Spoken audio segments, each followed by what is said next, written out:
All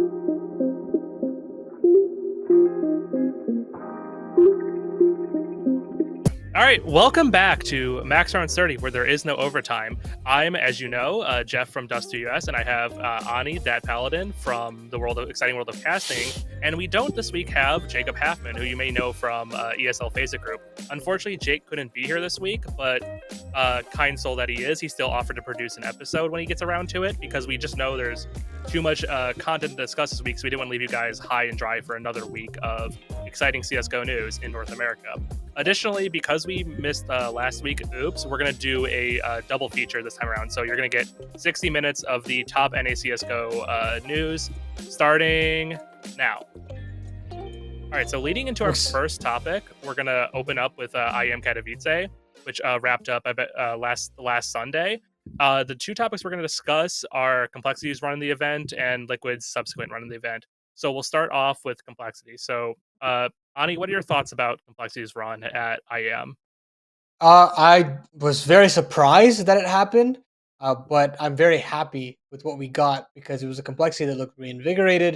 It was a team that finally had a map pool that looked very threatening. They started winning Inferno games finally after just a dreadful losing streak on that map. And they wanted to get some very handed opponents in Mouse and Fnatic. I think both of those BO3s were very comfortable, and we saw the level of those teams were not necessarily at tip-top shape, just because they haven't been playing in the Blast circuit, so they kind of had to warm into their first tournament being Kato. But regardless, they still show that they're pretty formidable opponents with the kind of roster they have, and Complexity still found a way to win just beyond Grim. And I think that's the biggest takeaway for me personally is that it wasn't just the Grim show. There was many more contributing factors to it. Obviously, Halzark having an incredible tournament definitely helps that. But I honestly thought that they could have made that full run to the playoffs over Outsiders. They were just short of a couple of rounds. But regardless of that series and how ground down it was, it's surprising enough to see that Complexity made it that deep in the first place. Yeah, definitely. I think the big thing that surprised me with this Complexity lineup is their run against their series against Outsiders, where they really did look like there were key moments where they could have won it outright. They just sort of fell short in some key rounds, and with that, I don't necessarily think anyone believes, Outsiders is a top 3 team in the world currently. I don't think they sort of garner that level, but they're still a reigning major champion. And for an NA team that isn't Liquid to show any sort of form against a top piece of European opposition is very exciting for Complexity. And I think that sort of performance is reflected in the HLTV rankings when they came out post Kato. Complexity got the bump all the way up to, I believe, 10 in the world, 10 or 11. But I want to ask you though, do you think 10 or 11 is accurate to their level in the game, or do you think it's a little bit inflated? Well, I think if you have to take stock of the current situation, I think it's totally fine. The issue is the sample size is so small for the teams that are surrounding, with OG, Fnatic, Mouse, Spirit, C9. All of these teams have not necessarily played enough in the year thus far for me to have a complete clear cut picture. So, judging just off of this limited sample size, I think it's fine. But I think there's going to be a lot of proving to do with EPL. It's going to be a lot more BO3s to play and against some tougher opposition. And if they want to put their money where their mouth is, they'll replicate that form. And I have high expectations for them. And the signs honestly just showcase that things are going pretty well. They needed just a couple of BO3 wins to get it over the hump and try to start producing some results, unlike some other uglier children within the North American scene. But I think the signs are there, at least to prove that there is some potential for this Complexity roster to start posting results. I do think it's, finally what we've been waiting for in terms of Complexity is the thing we've always lamented about them is that their sort of 3-star pieces, or their rather 4-star pieces, are never firing at the same time. You never have Halzark, Fang, Grim, and Floppy all playing to our expected level at the same time. And that's kind of what we saw at Kato, where, you don't just have Grim, like you said, sort of being that star hard carry piece. You have the entire team, carrying their own weight. And that's the most exciting thing, that they seem to have finally found a system that allows the 4 pieces to all perform at the same time. And that's kind of been what everyone's been waiting for is, we don't want to make any roster moves because we want to see if this sort of destined arrival of Complexity can happen. And it seems like it might be finally able to happen. And, we're going to keenly watch them as we, move into EPL. They're playing, I believe, 4 days from now, actually. So that'll be something very interesting to watch out for. Now, Yeah, to wrap up Cato, I wanted to ask you about Liquid's run as well, which they had a very impressive run, going all the way up until falling to eventual champions G2. What did you think about their performance at Cato? I've been pretty flip floppy on Liquid as of recent, just because I think that this team is just so volatile and it doesn't feel like a roster that can contend for championships. Even though the results speak for themselves when you look at kind of their competition at the World Finals, losing to the eventual champions of G2 there. But you've also seen the very big negatives of this team at Blast Spring Groups, where they got absolutely battered by Big to get eliminated. But here in Kato, even after the Spirit win, I didn't necessarily feel all too confident in Liquid's Kato run, because I was like, they're gonna be a phase, they're probably gonna get eliminated here. But that's when things turned around. They actually looked very, very competitive, obviously winning the series, and more so in a tight fashion on Mirage. I was thinking that, FaZe, being as clutch of a team as they are, would find a way to grind that game back, and it felt like it was in the palm of their hand. But turns out it was Liquid's comfort zone. And after that, everything from there on out, I was like, look, this is just the cherry on the top. The fact that they made the playoffs in the situation that they're in was already impressive enough.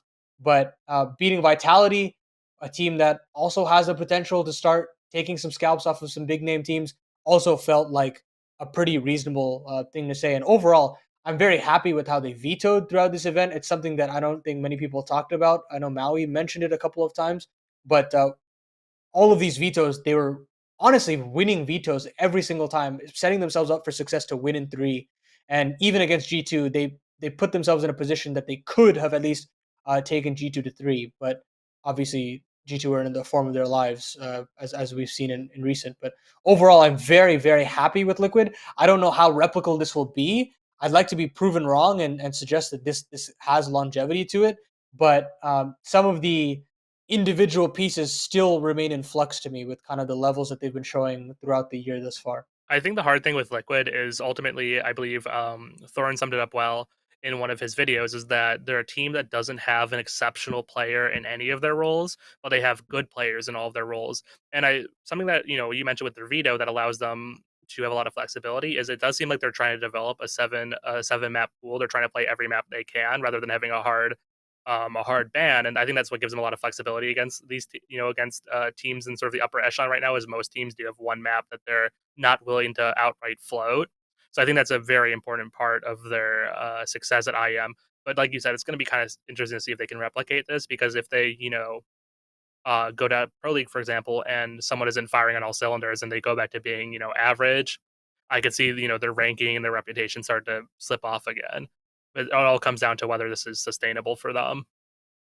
To be completely honest, I think this group that they've been given is a very easy group. There should be no excuses for their run. If you want to kind of talk about replication, I have like just a like I have an expectation that they just need to qualify automatically for playoffs, even potentially just take the highest seed. I think they potentially have a run in with Navi at the best, with also Spirit or Astralis potentially on the cards if Navi collapses. As we know, they are also volatile themselves. But there is just a solid expectation here that Liquid is the best team in their group. And again, it's a very similar situation to Cole. If we want to actually talk about them being contenders and contenders, we need to just see that form being replicated again and have them storm through their group. Yeah, definitely. They should have no difficulties at all making it into playoffs at Pro League, and that's kind of what you're going to expect to see. They should honestly take the top seed too because of the form Navi's been in recently. I don't think anyone has a lot of expectations for Navi outside of just making playoffs. So this will be sort of a chance for them to comfortably slide in and show, when they eventually get around to it in mid-March, that hey, we are maintaining our momentum from IEM Katowice. So, with the IEM discussion out of the way, I wanted to go into a reoccurring segment that we've been doing in these episodes. I think I'm going to call it now the woes of evil geniuses. This is sort of part one of our discussion this week, which is the IEM Rio Open Qualifier. Now, for those who don't know, IEM Rio ended up without any invited North American teams.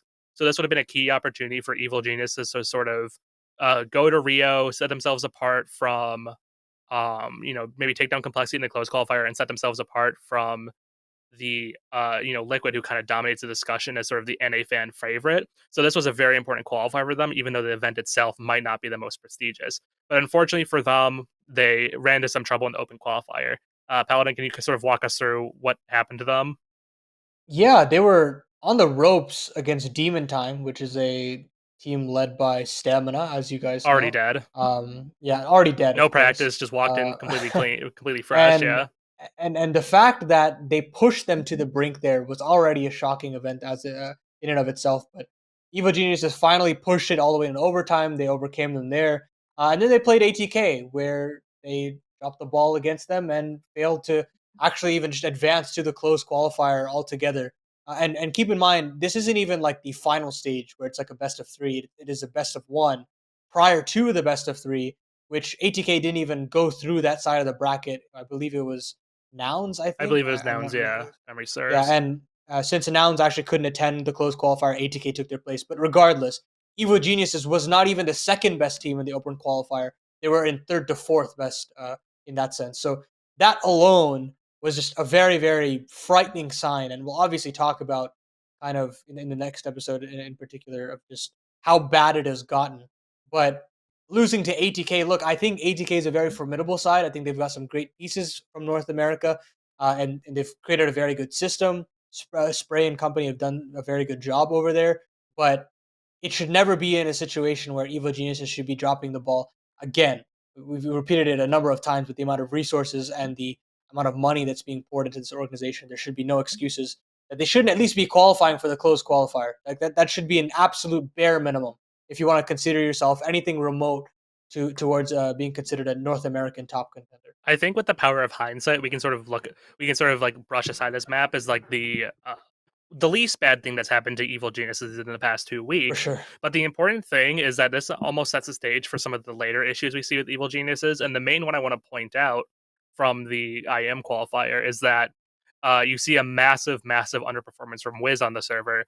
When he faced off against ATK, which remind you, this is a team Wiz would face all the time back in ECL in his semi-pro days. Should be a team he's very comfortable against the caliber of player that he's facing off against. He ended the map 11 and 20, so -9, 41.9 ADR, and a point 0.7 rating, which just makes you wonder what's going on in the EG camp. It almost seems like since Blast, where the pipeline was being laid, that his performances have kind of declined over time.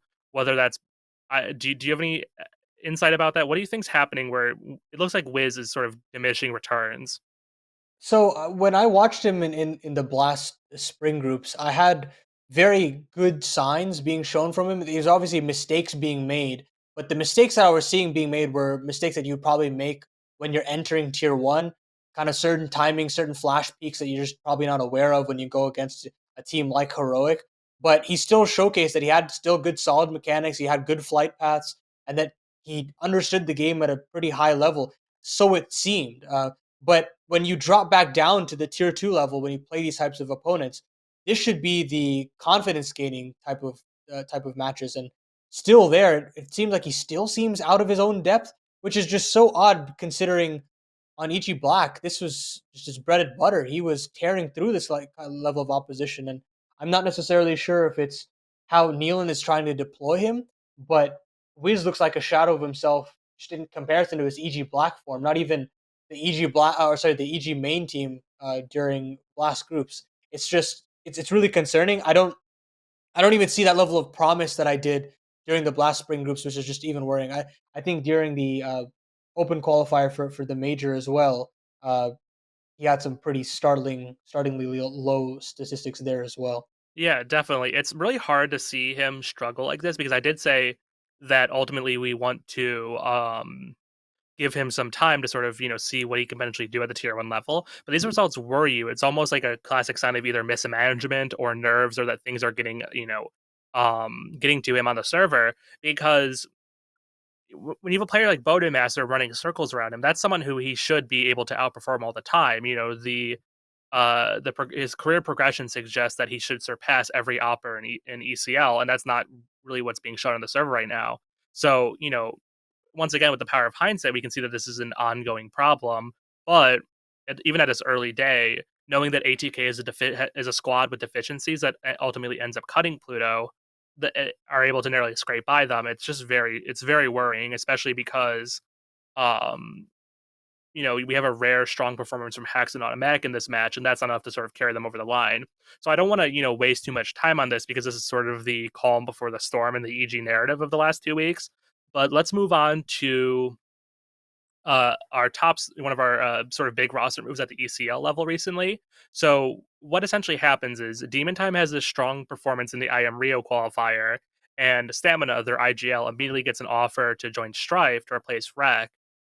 And of course, because, making some money is better than making zero money at that level, he immediately packs his bags, says, "Sorry, Demon Time, nice knowing you. I'm sure this won't come back to bite me in hindsight," and immediately, decamps to Strife. So without knowing, how things are going to go in the future for Strife, I want to ask you about that sort of Stamina is one of our only sort of true IGLs at that level and one of our, oppers. So, but what do you think about this sort of decision to cut rack, add stamina, and then hand over the IGL reins back over to stamina rather than infinite as the IGL? Look, honestly, I found myself excited about Strife because of stamina when they qualified for conference. A lot of the framework that he had built for this squad during Fragadelphia looked really impressive, and he made a lot of potentially volatile pieces look sustainable. And I'm shocked that that team didn't actually carry on for as long. And Strife had to go through a numerous amount of changes. Now they have snakes on the roster, Infinite as well. And it looks like a completely different roster in a lot of ways. And I'm just very curious to see how Stamina can work with these set of pieces because I think it's markedly lesser in terms of just solid firepower. And I'm just curious to see because Snakes has always been a player that has been filled with potential, but hasn't necessarily lived up to it ever since he's come back into the fold in ECL. Which is just a bit worrying to me that you have that kind of a player that is expected to put up a lot of numbers, but isn't necessarily doing so. So overall, I mean, I'm still happy to see Stamina return to his roots. He's played with some of these players before, so I'm feeling like the kind of reintegration is not going to be as stressful. And obviously, since the core of Demon Time has already qualified for the RMR, it might seem like in hindsight that it's bad for stamina, but overall, I think that the peaks for this team could be just a little bit higher. I think the big thing for me with the Strife move is this definitely feels like a comfort move from him in a sense that he finally has everything he wants as an IGL. The reason why he ultimately left Limitless back in the day was because he felt the team wasn't progressing fast enough and that he didn't have enough in-game resources to make it a worthwhile venture, especially when a team like Nouns was courting him at the time. Whereas with Nouns, it almost feels like that team's a very difficult team. It's a lot of strong personalities. They have, you're joining that team with a coach who already has his own ideas about the game. You have Cynic who already has his own ideas about the game. And, you have, just sort of very strong personalities there. So and considering he left as quickly as he did, you don't necessarily feel that maybe he got his fair shake of that team. So this does feel like a very much like a comfort move for him in a sense that he finally has players who he knows how to work with. There's not really strong personalities on the team outside of Infinite, but I think Infinite has been humbled a lot by the For fact that sure. his career has really gone nowhere, post post Valorant. Excuse me, has really gone nowhere post Valorant. So ultimately, it's he has to grow up or get out at this point for Infinite. So I don't see him being a big, oppositional, defiant kind of character on that team. So this is where I think you really need to see Stamina hit the road and do something with this team. Otherwise, I really don't know because he's kind of cycled through most of the top level ECL squads that are willing to take him at this point. So I really want him to succeed, but this is kind of a do or die time for him. Yeah, there's a huge expectation from this guy, especially when you consider, as you prefaced before we even started this segment, he's not he's one of the only IGLs that people will reliably tip their hat on to say this is one of the best IGLs we have in our region. Other than that, you could probably look to maybe a player like Ben Leet, but again, he's playing on an EG White team that isn't necessarily playing too many events altogether. So They play, but um, they don't. right, exactly. But I'd want this team to succeed because I want stamina to succeed, and therefore potentially get a call up to an EG main because I think that I would love to see him play at that level. Um, I think that he has the chops to at least make the foundation, and I think that he has enough of the resolve to kind of deal with some of these larger issues. But it needs to start. I mean, that long journey needs to start somewhere, and it needs to start with Strife. Obviously, they're not off to the hottest of starts, but we could definitely see a turnaround now that Strife has a leading man that I think everyone can get behind. We need to, the time comes eventually where you need to see something, and this is sort of that Yeah. moment. I feel like for him to replicate what he did in the old Strife and win, where he won Philadelphia 16, he kind of needs to do that again if he wants to sort of regain his credibility in the scene and eventually get that call up, or excuse me, find success with Strife itself. Now, with 10 minutes left, what we're going to be doing is we're going to be splitting sort of the RMR discussion, the RMR close qualifier discussion, into two distinct parts: the winners of the RMR and the losers of the RMR qualifier. We're going to start with the winners and go through, how they did it and what we can sort of take away from that. So, starting off with the 3-0 group, um, Complexity and Pain Gaming make it through comfortably with 3-0s. They relatively run through their composition with opposition with little trouble. Anything you want to say about Complexity or Pain there? Complexity played MIBR for the third time, I believe, in the last 48 in a 48-hour span. I think actually 72 maybe, but they played each other three times in a very short amount of time, in the grand scheme of things, and they had gone 0-2 in terms of the matchup, and they finally overcame it in a tight three map series. I think of all of the games in that 3-0 section, that one was definitely the closest. And I was thrilled to watch it. I think Scrawny solo casted it on his Twitch channel, and it's a very exciting game. I'm happy to see that Complexity have finally overcome an MIBR that's quickly speeding up in terms of uh, threat level, so to speak. We've been talking about MIBR for a long time as a team that feels like it just kind of exists to be like a speed bump for the bigger teams in the scene. So it is really nice to see that they're finally able to challenge teams of some pedigree, and especially a player like Insani. He's been coming Hmm. alive, throughout these most recent events in February. So that's very exciting to see. But it is also good that Complexity can ultimately overcome them. I was getting really pissed off at them though because they kept picking Anubis into MIBR, Yeah, or yeah. excuse me, that they weren't banning it, and I was just like, okay, you've lost They're just once, leaving it open. Yeah. try it again. Okay, you lost twice, and they picked it a third time in the RMR qualifier, and they lost it again. I was like, guys, just please just play something else. But it ended up not necessarily mattering in the end. The only thing I would say about Pain that I'm finding interesting is you would expect them to struggle a lot more without PKL, Hmm. but with Hmm. NECAs being slotted in sort of ad hoc to the roster, they've been fairly impressive on the server. It doesn't seem like they've really lost that much without the loss of their IGL, which is interesting to think about. I can definitely see holes in some of their ideas. Sometimes they take a little bit too long on their defaults. Sometimes they don't make a decisive enough call on their CT sides to make some decisive rotations. But it is nice to see that there is a direct increase in firepower down at Nekus in the roster. He's much more willing to take fights in comparison to PKL. And so, just raw statistics wise, Payne look really, really red hot. But of course, they want to make that jump up into tier one. They want to start competing against the likes of your complexities and liquids. And the only way that they can do that is if they do get an IGL, in my opinion. And that's truly where they're going to start taking some real punches to the face. But overall, I think I can still see this team potentially eking out like a final spot at the RMR, just because of the raw firepower that the squad has. Skulls and Zevi are still electric. And if you add Nekis into that conversation, because Arrow is also having quite a spell of matches so far. A very intelligent player, and I think the stats definitely reflect as such. Now that we've finished talking about, Cole, Payne, and MIBR, who are teams we very much expected to make it through, here's where the winners of the RMRCQ get kind of weird. We're gonna save our conversation for the next episode because it's just such a spectacular, and it's sort of intertwined with the history of EG. But I want to ask you about Detonate. Did you expect Detonate to make it through at all? Because I feel like I feel no shame in saying I did not expect them to make it through at all. So I was thinking they would eke out like the last spot, but I didn't think that they would do it in a 3-1 fashion, especially against ATK. It was and Nouns for that matter.